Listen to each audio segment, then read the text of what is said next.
We welcome you back into the Pioneer postgame, where the Pioneers fall to 11th ranked LMU by a final of 68-55. Joined by Pioneer coach JT Burton.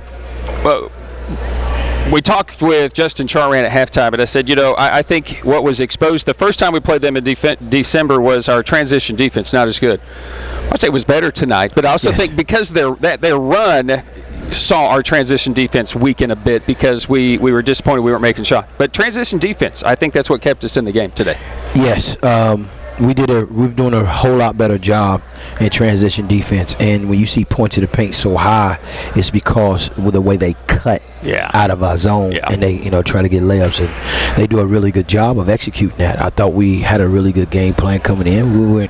We kind of jumped it up at the first 10 minutes, and I think it kind of threw them off. Yeah. But we couldn't miss layups. You got to make layups, and that comes with concentration, and it comes with playing off 2 feet, and you just got to be flat out strong with the ball. We talk so much offense for LMU, but I think and we've said it, I've said it, what doesn't get enough credit is what they do defensively.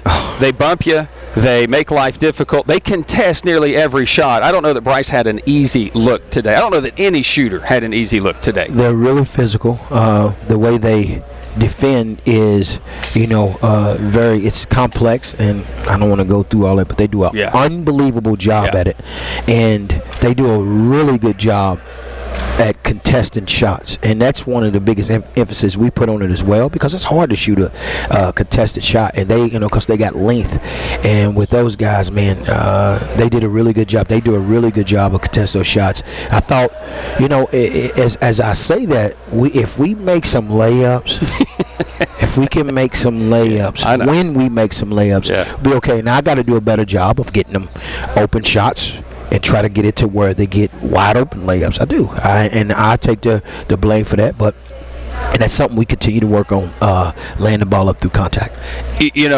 This game is still about making shots. Yes, and we got enough volume shots today. Yeah. We got enough second chance looks at it. Yes, we just didn't make it. They shot the ball 40. They was 22 of 43. We was 20 of 67. That's 24 more shots, and we had 17 offensive rebounds. We only scored 21 points? 12 points on second chance shots.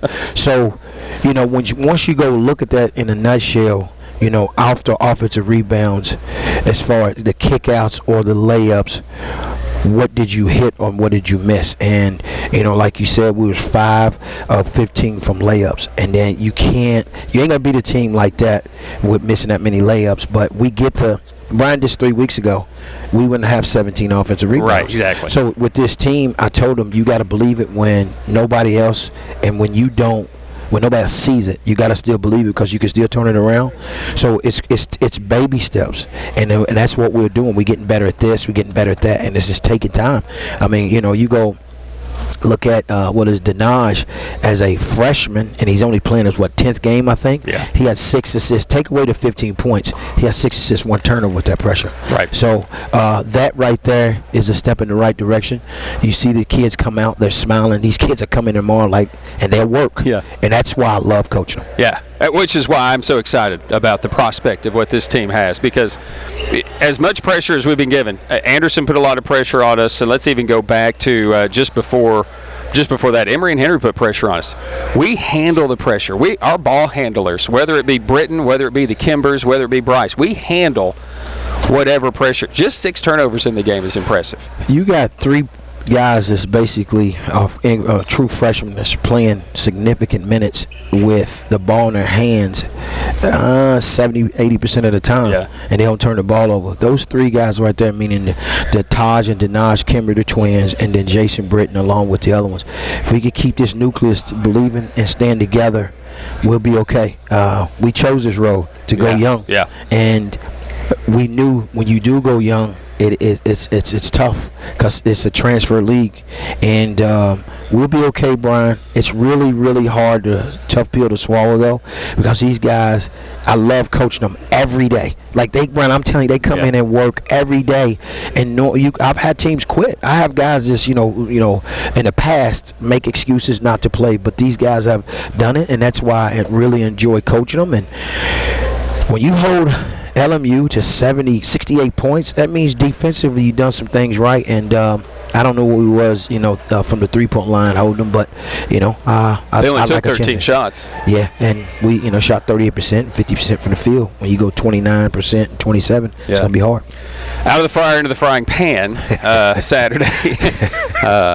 I don't know that I'll have enough breath to finish the game. I missed the game down there in the Snake Pit. We didn't show up, but we're a different team, obviously, but we still have ways to go against a team that is obviously, a coaching staff that has kind of got their guys in place. A veteran team is what we're going to run into on Saturday. They hit 19 threes when we played against them. Yeah. 19 threes. That happened. We was playing Eastern Florida when I was at Motlow State in the Elite 8. They hit 17 against the zone. 19 was the most ever since I've been running the zone. It's a unique style of basketball. I still take the percentages. As long as we cannot turn the ball over. Exactly. That's the thing. Yeah. We can't turn the ball over. And they're going to go 5 in and 5 out, and we got to slow it down, and we got to take high percentage shots.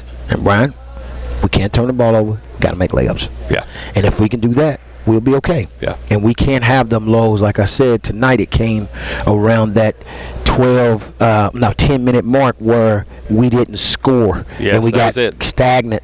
And we have to, try to run a set. But then we'll be okay, man. They come in and we try to make a run late. But that team right there, Enos hit a 3 to kind of stretch it out to the 10-point lead. So we'll be okay, man. Yeah, I enjoy the team. I do. Keep believing in us, Brian, man.